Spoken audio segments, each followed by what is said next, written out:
it's Tara Boothby and Megan Just-Mancini, Dr. Megan, and we are talking about attachment. We're going to talk about the who, what, when, where, why, how of attachment. Let's do it. Let's do it. So Megan, Dr. Megan, who does attachment apply to? Well, I'd say, Tara, that attachment applies to all human beings. All human beings, whether they struggle with mental health, whether they're mentally well, or anything in between, that attachment patterns affect us all. Yeah, attachment. So there's different ways that we view that, but Sue Johnson defines it as love energy. So there's just this thing, like Megan and I have an attachment. We have a connection. We could call it a bond.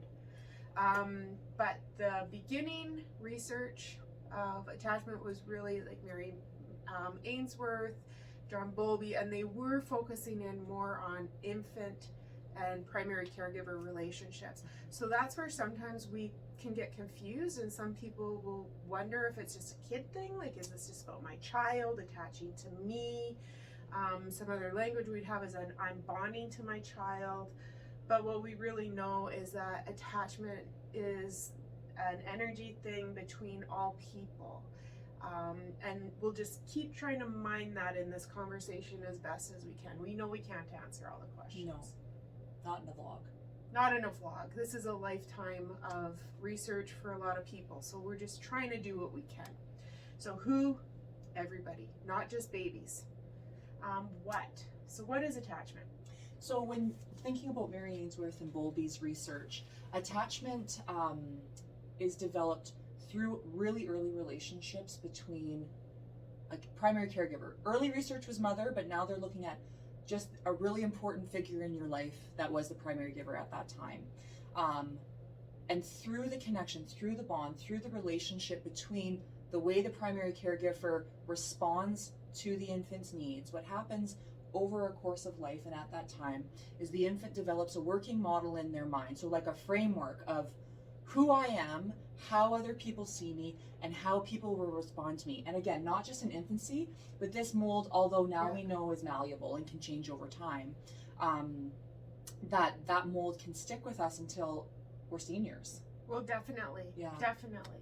And so, and when you say that, I mean, we can hear it said that attachment is from the cradle to the grave. So that's why it's such an evolving and an important part of psychology. It's a beautiful piece of science. Yeah.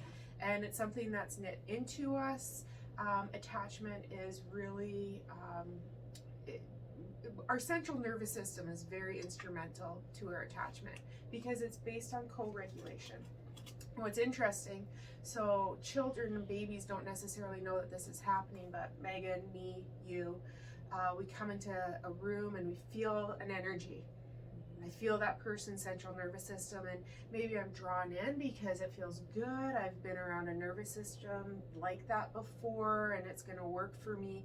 Or sometimes we notice a central nervous system that it doesn't feel great for me. And so it's just, we might call it instinct or something else, but the central nervous system experience is just always happening in our relationships, and the view of self and others, which Megan is saying is really important. So that sense of who I am in the world around me is the other piece, right? So it's like what do I believe about me, about other people, and just the world in general. So it's pretty beautiful piece of psychology. Science. What do you think? Anything more you'd like to say about what is attachment? Well, I think in drawing, I've heard a lot from my clients recently, and I think that the understanding of social media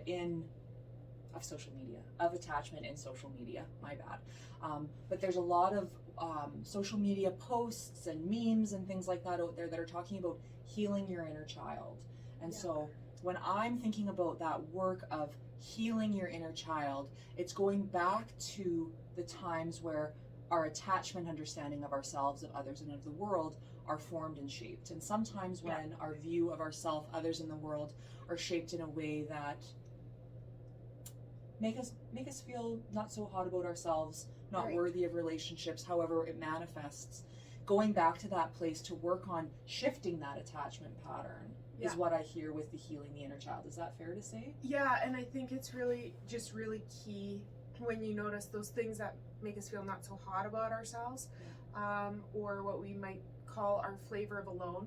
Yeah. So we all have attachment injury, or we have attachment raw spot. We all have something where our key person didn't quite get it right. Nobody has secure attachment.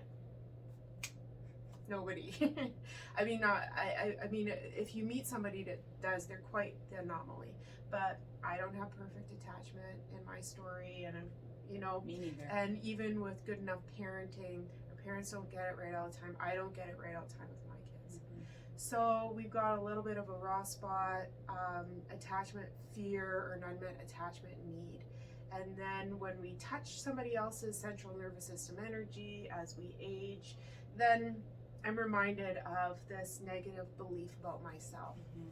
That attachment fear, oftentimes fear of failure is it's like a very typical one. Unmet attachment need, closely associated with abandonment, but different flavors. We have different language. What my language means to me is different from somebody else's. So that who, the what, as we go forth with all these questions, we'll come back to what a little bit, because it's all about what is attachment. Absolutely. And then when. So when is attachment really relevant? And we're noticing that like this affects all people and all relationships. It's always going on. Megan and I, our attachment systems are activated in this conversation. So having knowledge of attachment is really powerful, just knowing that it's happening. It's dyadic. So what Megan and I have together is different than what I have with my husband or my children, or other people, you know, like other people on our vlog, even say Catherine or Lisa or Tony. We all have a bit of a different jive. Yeah. You know? So when, for you, Megan, when is attachment really relevant? Like, how do you, I don't know, clinically or relationally? Well, I think, to be super general, it's always important and it's always present. Surprise! But Got it. We can end the vlog now, guys. But I think, you know, it's particularly pertinent, especially when you talk about the attachment hurts and wounds and fears, the negative beliefs that we carry about ourselves. What can happen, and not intentionally and not consciously, is those attachment wounds can really significantly impact the way that we attach to other people in our environments. Yeah. And that can cause breaks in relationships, that can cause insecurity fears that lead to fear of actually creating the bond as we have, right? And with that too, as we grow older and perhaps have children, that those attachment fears can manifest in the response to your own child. And again, not that there's any intentionality behind it, but certainly it becomes really pertinent and important at that point. Is that fair to say? That's you said so many brilliant things. I'm going to try to respond to as many as possible. But one of the key things is that because our central nervous system is so connected into our attachment experience and then our attachment response, a lot of times it's so automatic. Mm-hmm. So I feel energy with Megan, and then my attachment experience just starts moving in or moving out depending on what's comfortable for me. And the risk with attachment, again, when it's really important to notice, is when it's drawing us into subconscious negative decisions. Mm-hmm. I keep people at arm's length. I keep people in too close. I keep choosing the wrong people. I'm not aware of the wrong people, and so they keep hurting me. There's all these different things that happen. And I've said this before, but a negative belief is you're the common denominator in your relationships. There's a truth to that, but it can be very shaming. We have similar experiences with different people and similar hurts. It's not because we're so damaged and irreparable.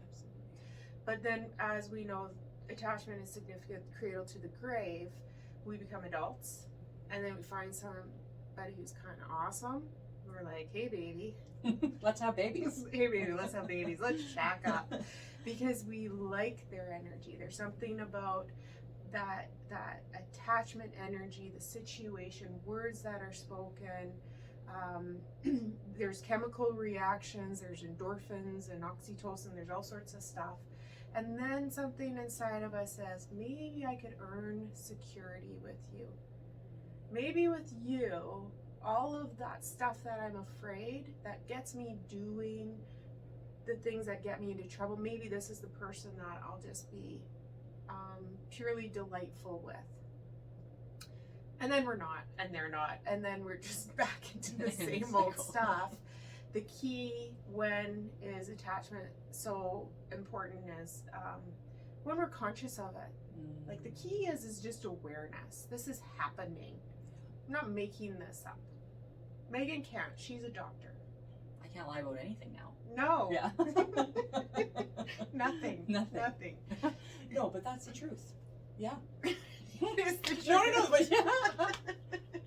Definitely the truth about me, but no, in terms of what you're talking about attachment wise. Yeah, Like, it's happening. It's happening. And I mean, like, even you watch Megan and I, and we there's a safety, we can tease each other and joke and return back to our point. It's kind of a nice little example, totally improv, but it does happen with us. Yeah. And because we have some safety of like, I can be a little bit silly and move out here, and then I can come back into our goals. But that's some of why just the awareness is helpful. Yeah. Who, what, when, where. In life. In life. Let me see if I have a note here. That would be good. Well, I think what's interesting, because where is a hard question, and if you come up with a more genius answer, I won't be surprised. But when I think of where, I think of the circle of security, and then I also think of Bowlby, because Bowlby really coined these two phrases, which are the secure base and the safe haven. And with the circle of security, we have this map of looking at parent-child relationships, but this happens with all of our relationships, that the secure base is really like a going out, so that that we can trust in reciprocal relationships or hierarchy relationships with children or leadership or different things, that my going out is observed and appreciated, and then my coming in, my safe haven. My safe haven is seen and appreciated. So I have safety and security to go out, and I have safety and security to come back in, and that there's somebody who's going to meet me, whether that is a friend or colleague or a spouse or a parent, grandparent, a teacher, police, government. So this is where it gets a little bit more complicated with that question of where. Because all of our experiences of leadership do eventually impact our trust of reciprocalness, as well as future leadership over us. So parent leadership as well as other varieties. Yeah. You Nailed it. Nothing more genius to say. Nothing more genius, but again, maybe you have something more genius. We're not going to get to it all, okay? But we're just sort of noticing some of the variety, because attachment is something that I can never stop learning about. The more I learn about it, the more I embody it, the more questions or different ways I have of noticing attachment. So who, what, when, where. Yeah, I just want to add, the more you learn, the more you take in. I think the more I'm learning about it too, there's more of a sense of, for me at least, self-acceptance and just appreciation and understanding for who I am and why I am. Yeah. And that we all have these attachment patterns, these attachment cycles, these attachment wounds, and through therapy, come to Sojourn. No, but through therapy, in working to heal and to understand those attachment wounds is really powerful and really pertinent for our functioning in all of our intrapersonal and interpersonal relationships, right? But also, I really think there's a sense of like, okay, I can accept myself with where I'm at, and still also think, you know what, and I can still improve, I can still grow, even though I can understand and accept where I am now. So yeah, and that's interesting too, just thinking of where in a different way, like where, like the internal process of discovering our attachment fears and our unmet attachment needs, and then the negative beliefs we have about ourselves based on that, and emotion and the behavior that's getting us into trouble. This is emotionally focused kind of conversation just in this moment. But the more I know what I'm afraid of about me, the more I uncover what I don't like or what I believe other people don't like about me, actually the safer I become with who I am. It becomes way less scary. It does. And then with that awareness, the power of the subconscious is less potent. So then the behavior is less potent with safe people. With Megan. But then when Megan's teasing her about like, come to Sojourn, do it. No, just kidding. But it's with therapy, this is again why it's so important that whomever you're working with feels safe for you, because our energy might remind you of somebody was very unsafe. Our central nervous system is in the room with you, and so we're having a co-regulating experience again with that idea of where. It's such a different type of question when we're talking about attachment. Because it's not concrete, right? Yeah, it sounds so spiritual. Yeah, it does. Yeah, and it's so pervasive. It's in all aspects of our lives, internally, externally, right? Yeah, and it's interesting because it can sound really creepy, or like we're talking about energy and we're talking about stuff happening between us. The Reiki people will call it cords, but it is a truth that we just can sink into. It's part of how we are designed. So where, again, our nature, this is part of our nature. This is how we are as people. We have central nervous systems, we have mirror neurons, and something happens when we're with people, and it's survival in infancy.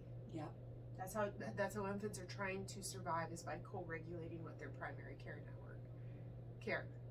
Primary care network too. Giver.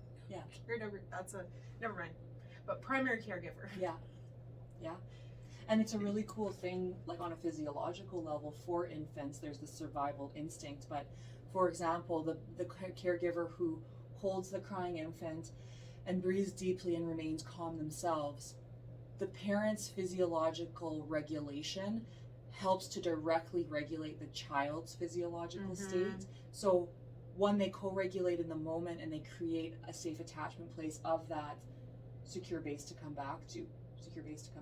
Safe haven to come back to. Sorry, I mixed it up. But with that too, an amazing thing is that it promotes long-term emotional regulation, where that infant can learn over time that when I'm in school, when I'm an adolescent, when one day I'm an adult, I know when these uncomfortable, dysregulated feelings come around, and I know that I can regulate them myself, which is learned from infancy, which is really amazing. It is, and inescapable. So when we're leading, and that's a beautiful segue into like why. So why does attachment happen, and why is it important? If we can break it into two parts. And so, like, I love what Megan's saying. So why does it happen? Why is it important? When I hear you say that, we tend to break attachment wounds into two real categories. So more of an avoidant style and a more of an anxious style, and then there could be some mixed stuff. But we all have some bits of all of it. There's times where I avoid, there's times where I become anxious, and there's times where I'm mixed, and there's times where I'm secure. Avoidant is more of like my attachment system is activated and I move out of relationship. That's like you're saying, I keep you at an arm's length. I keep you at an arm's length. I'm withdrawing. I am dissociating. I'm doing whatever. I'm moving away because my attachment system is activated, and I move out to try and protect the relationship. That's confusing for a lot of people, especially in adult relationships. This person is moving away to help the relationship, to keep the peace. That's another way of saying it. That's how they've learned to be safe. That's how they've learned to be safe. So it's mind-blowing for some people to realize, like, you're just trying to keep me in your life. It's confusing, and that's okay. More anxious style of attachment is a mover-inner. So my attachment system is activated, and I move into relationship. I move in, let's take care of the emotional closeness, let's be together, because that's how I cope when my attachment system is activated. All of this goes right back predominantly to our primary caregiver, but also those really key relationships that just reinforce that pattern. And neither one is right or wrong. And there's good fruit in our lives because of our attachment strategy, whatever it might be. Yeah. So it's okay to like that about yourself. It's okay to admire yourself for this. There's some strengths in those two categories. There's also some strengths in being more mixy. You know, like my attachment system is activated and sometimes I move out and sometimes I move in and sometimes I don't know what I'm doing and sometimes I'm more unpredictable even to myself. That's okay. Like they're just all different flavors of dealing with the world, and they cause us discomfort in relationships, but they also cause us success in life and success in relationships. Yeah. So I don't know if you said a lot. Oh, I loved it. I loved every second of it. I did. I'm just delighting in you as you're delighting in me. This is beautiful. It's nice talking about attachment. Well, I'm just thinking in terms of, one, the understanding of yourself and having grace and loving aspects of it and knowing your strengths and not being ashamed, and then also acknowledging, hey, these are the areas of challenge that it brings up, so those pieces can be tweaked. But I'm thinking in the context of relationships, for the other person, like for both of us together, whether it's romantic or friendship or parent-child relationship, to be aware of the attachment systems. Because to somebody who's an anxious pursuer, that I feel my attachment system activated so I move in. Yeah. If Tara's an avoider, this can lead to significant conflict where the end goal is safety and maintaining a relationship, but objectively,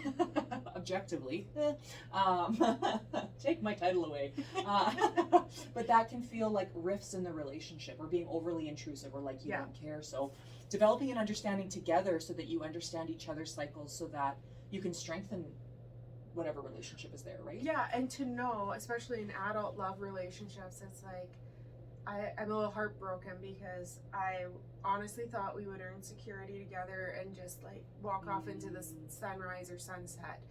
And of course, we all fell in love with somebody. Maybe if you didn't, you can fast forward this part. But if you fall in love and you're like, oh, and we're in love and this is it and it's gonna be great, and then it's life. Honeymoon phase passes. Yeah, the honeymoon phase passes, and the insecurity is hard work. And then inevitably, we usually need some help of some kind, whether that's a therapist or a book or whatever it is. But what is a real key insight with couples, what's a real key insight as adults is, long before I experienced today, I had experiences. You know, and so when we have a hurt with somebody, a partner or whatever, Megan, she hasn't ever hurt my feelings yet. Yeah, but yeah, I'm waiting for it.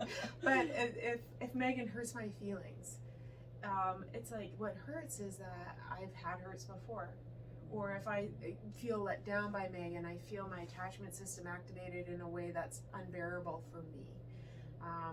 Then it's like long before I knew Megan, I had an attachment system. Long before I knew Megan, I felt this way. So like for us in our significant love relationships as adults, see our person doing something that pisses us off, long before I knew this person, I felt this way.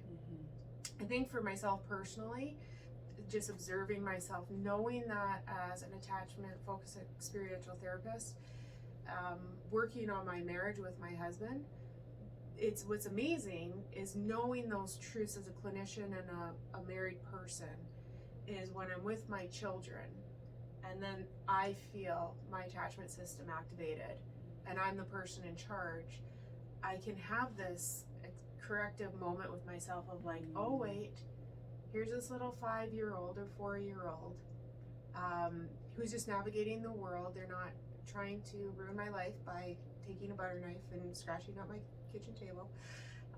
But I felt that way before. Long before I knew this 4 and 5-year-old, I've had experiences where I felt betrayed or let down. And so then I can normalize my own emotion, my own attachment experience, I can self-regulate because I can self-regulate with my spouse another safer adult relationship, so then I can go back and to hopefully do a better job with my child who destroyed my table. And thereby support secure attachment. Yeah, hopefully do a good enough job, right? So then, not sure where we're at with this question. Why? Why? Neither of us know. It's been such a enthralling conversation. It has been. But I'm thinking of why it's important. That's what we're why talking it's about. important. Yeah. What Circle of Security says. So I was right on point. Just putting it out there. What the circle says is the goal is to get it right 30% of the time with our children.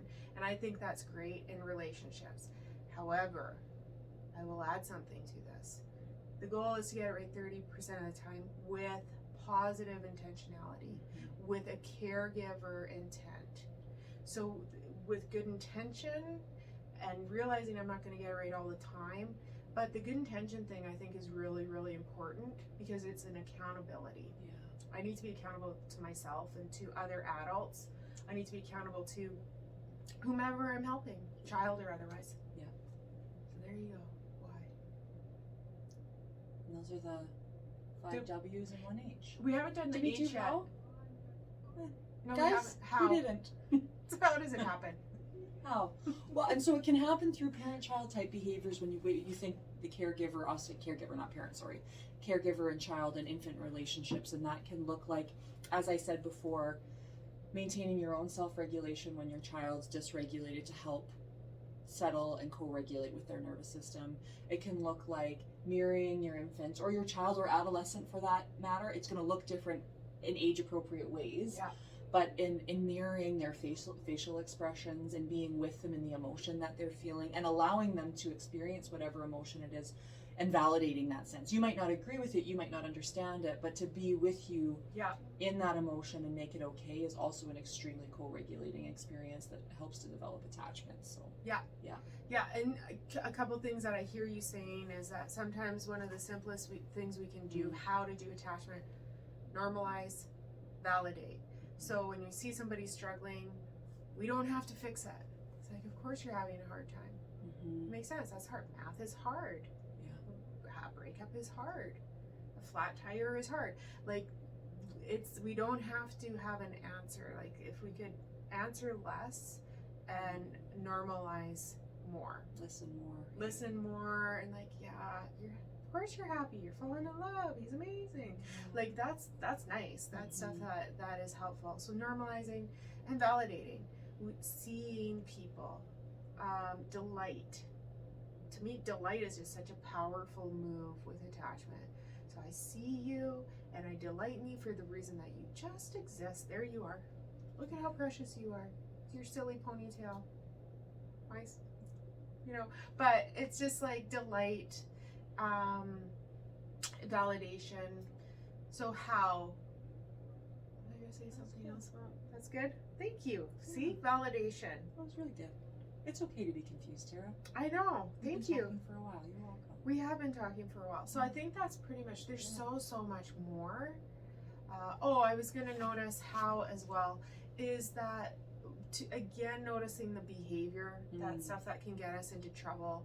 Is sometimes we're clear in our messaging, sometimes we feel enough self-security or security in a relationship to be clear, to be directive, to ask, can we hang out?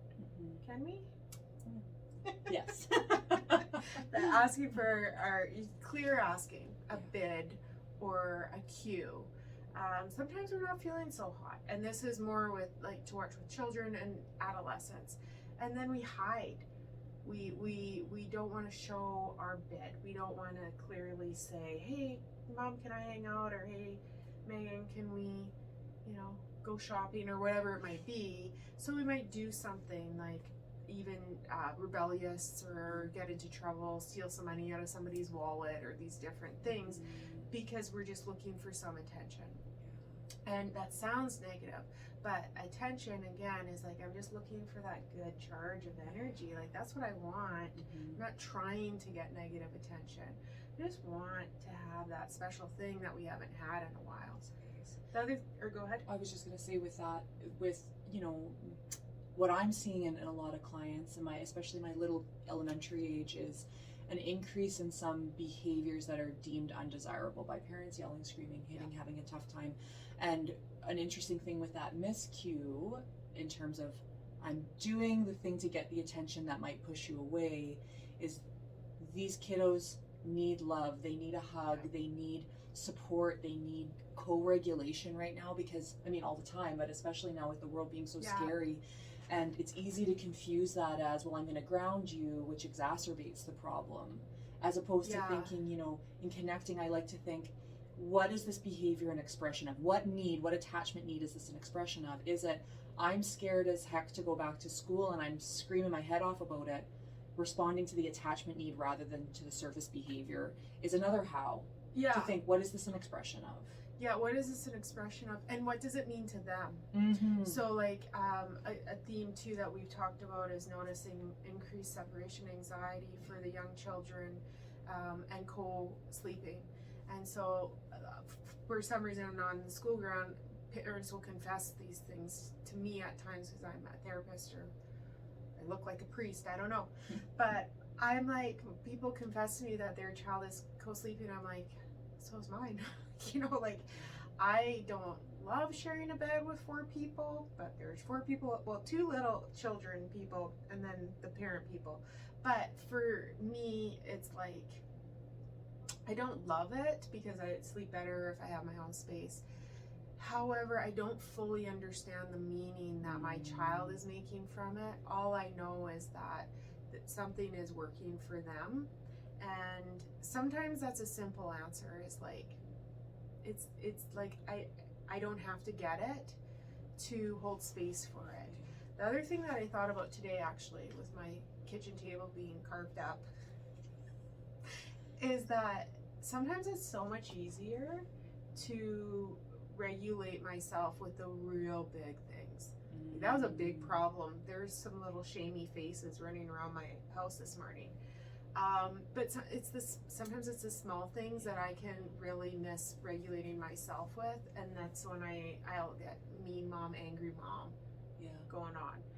So it's hard, but also just that self-awareness for me, I was like, oh, I'm glad to notice that sometimes I'm better at catching the big stuff, and my falter is the little things.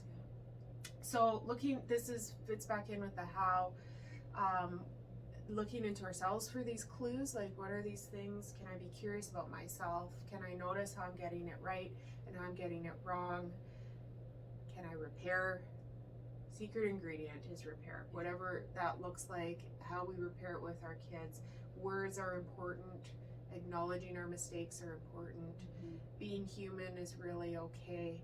Fumble, do a terrible job, but try, because again, your central nervous system is present, and that's what matters. And I want to say with that, in terms of the repair, listening to the other side as well. Repair isn't, I'm going to get my point across, you hear it. It's, let's share in our experience and understand each other's experiences when we're calm and regulated, not when I'm ready and Tara's not, or Tara's ready and I'm not, when we're both ready to come together to listen. And then, I mean, like, I have a 4 and a 5-year-old carved up my kitchen table. So being patient to get the story is really key. And we're not going to get the story right. I don't think I'll ever know the full story of exactly how this event happened. But it happened. But here it is. Here it is. You've got a decorative table now. Oh, it's so special. Yeah, it's beautiful. I'm happy. Awesome. Okay. So lots of different pieces here. And thank you, Megan. This is actually a super hard topic to talk about. It's really hard. It's abstract. It's abstract. This is a fancy way of saying it. This is a hard one. Okay, so thanks so much. See you.